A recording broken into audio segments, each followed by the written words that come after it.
This sadly has to be addressed in a very particular way because I'm dealing with a lot of fanboyism when it comes to any of these console topics. There's going to be three fanboyism camps and one camp I consider moderate. There's going to be the people who are just hardcore giving Sony the reach around, can't possibly see them doing anything wrong, and I'm just a hater for ragging on them. There's going to be the Xbox people who are overjoyed to get a chance to take a shot at Sony and who are just loving it that Sony made a big oopsie whoopsie poopsie.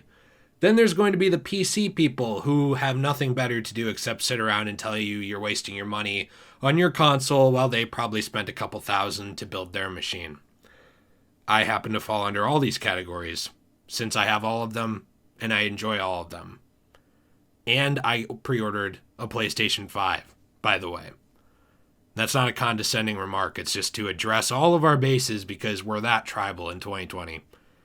The PlayStation 5 launch, the actual pre-order availability for this thing, has already been a complete and total disaster. And I gotta be honest with you, I find it really, really funny in a way. It's funny, it's sad, and it hasn't even been 24 hours since we got the full conference when I record this. When Sony did their PlayStation conference, they actually added more information on social media saying that you would be able to get it at select pre-order or be able to get select pre-orders at some retailers starting tomorrow, which would have been Thursday, September 17th, when the actual, the day after the presentation. Instead, on Wednesday, September 16th, a bunch of pre-orders went up at Walmart, Target, Amazon. I got mine personally at Target, and that was with no warning to anybody. They just went live, which Sony either didn't know about, didn't communicate well to the retailers when to actually make this available, or just didn't really see fit to mention.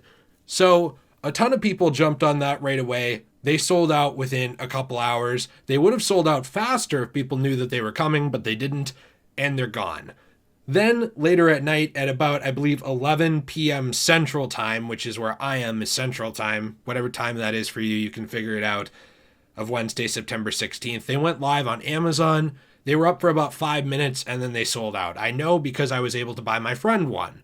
And then he got one too, so then I canceled my pre-order because I'm not a dick, and I figured somebody else could get that one, even though it would probably be a reseller who is a dick. Now, if you go on eBay, these things are already going for $1,000, the pre-orders for these. And that's why I wanted to talk a little bit about this. I'm not really even going after the resellers and the scalpers today, although you are price gougers and you're a douchebag and no one likes you and you should get maybe a better hobby that's a little less I don't even want to say capitalistic because it's weirdly capitalistic. I mean, you have certain states where ticket price gouging is illegal. This isn't even something people like under capitalism, is someone buying a car and selling it for twice as much. It's the same idea here. People don't like that kind of person. It hurts the system for everybody because it makes people lose faith in it. Nobody wants to go out and buy that thing afterwards, and it kills a lot of hype for the actual consumer industry. So I'm not even going after those people that much. I did a little bit. You know you're a dick. The problem here is that Sony did not create enough supply to actually meet the demand. That is something you learn about in capitalism and in economy, is you have supply and you have demand. We have had the ability to meet supply and demand where they actually kind of converge. We've had that ability for a long, long time. Decades upon decades upon decades, we've been doing mass production. This is not something that should be an issue. And I really do think that a lot of this stems from the fact that Sony did not have enough supply to meet their demand. If you're selling out on a website within 5 minutes, you don't have enough supply. That's your fault as the distributor and as the creator. That is your fault that the consumer can't get it. And honestly, it's even hard to blame the resellers to some extent because you've made it so easy for them to capitalize off of it.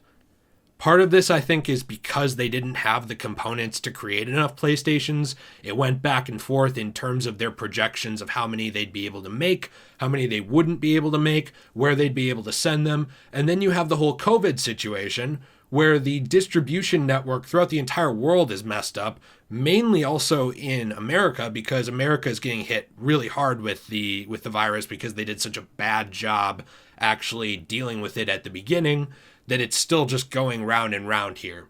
So you have the fact that this is being released during a time when the distribution network is limited, during a time where you're able to get less parts, and even for the parts you get, there's less workers to put it together, there's less machines being shipped out, and less ability to get them where they need to go. This whole launch should have been delayed by months. There's also been a lot of reports of games not running right on the next generation already in terms of certain games. Even something like Call of Duty, there's been a lot of behind the scenes talk about, hey, this game is being pushed for next gen, but it's not even working right yet. So we already have that problem of everybody pushing to get this out during 2020 for all these things, different games, the console themselves, and not announcing it. And on top of that, the cream of the crop to me, beyond just the fact that there are moral implications of how weird it is to launch a $500 consumer product during coronavirus, which I think, again, I know I'm ranting a little bit, just bear with me. I really think that comes back as well to something that we saw in a Nintendo shareholders meeting, which I will definitely include a link to in the description down below. Try to do my best to do that, where they essentially said, and I'm TLDRing it, in my opinion, they were pretty much saying, hey, why did you miss such an opportunity to sell more Switches during the coronavirus? There was such a high amount of people who wanted them because they were all stuck at home bored. Why weren't you able to take advantage of that? That's sort of what one investor said. I'm rewording his words into mine. And I think that that has been a major idea in the consumer electronics industry these past 6 months. Everybody's stuck at home. Yes, they don't have a lot of money, but the amount of money they have, they're probably going to funnel into not wanting to gouge their eyes out because they have to actually spend time with their family. So how do we make money off of that? I got it. Let's make sure we push everything for holiday 2020. I think that that was a big push here, is to get everything off of the ground, to take advantage of the fact that it's the holidays, everybody's stuck at home still, and there is a massive amount of people that you can get. The issue is that if you were going to go that way, you would think that you would actually offer the supply to meet that demand. You would think that if you really wanted to push while everybody's still stuck at home, that you would actually create enough units to be able to do that. They weren't able to.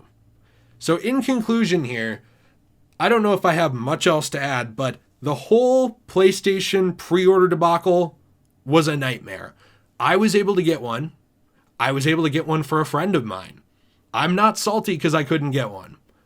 I think it's obnoxious how in 2020, we still cannot meet the supply and demand ratio for consumer entertainment products that people want to see without making it so pathetically easy for resellers to just get their hands on it and price gouge the thing 200 to 500% what it's worth, because this is incompetence. It's incompetent behavior to not be able to produce that. It should have been delayed because of that. It should have been delayed because of parts issues in terms of actually getting the parts and there being issues with defective parts that were reported on. It should have been delayed because of the fact that they couldn't actually distribute these where they need to go, at least according to what everybody is saying about the distribution networks, at the very least in America. It should have been delayed because plenty of games are having issues running on the next gen, and it's not even out yet. And finally, it probably should have been delayed because the next gen lineup of launch games isn't even that fantastic.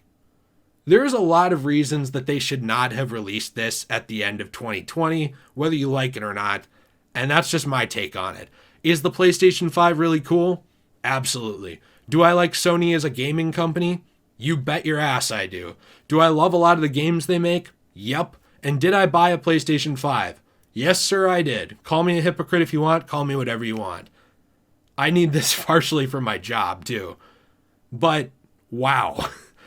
Wow, was this a mess. I cannot think of a worse launch in terms of just looks already. And the amount of people I've talked to who are already bummed out and annoyed that they didn't get one and said, well, I guess I'll just wait now. I guess I'll just wait a while because I'm not going to pay a reseller for this, and I'm not going to sit around at home refreshing a page on Amazon for this. It's astounding to me the amount of people I've talked to already saying those things. So I think this was all a big wasted and missed opportunity. I hope that I'm wrong and things turn around somehow in a miraculous miracle, but yikes. Let me know what you think in the comments down below. What are your opinions on the PlayStation 5 pre-order launch disaster? Or should I say a distribution fiasco? Or should I just say release? I don't know. Maybe I'm just becoming a bitter, cynical old man the further out I get, but it's just sad. I'm interested to see what you think in the comments down below. Have a fantastic day, and as always, stay shway. And try to stay positive. It's just a thing, but it's a dumb thing. And I think we should all be able to kind of call it out. See you in the next one. Peace.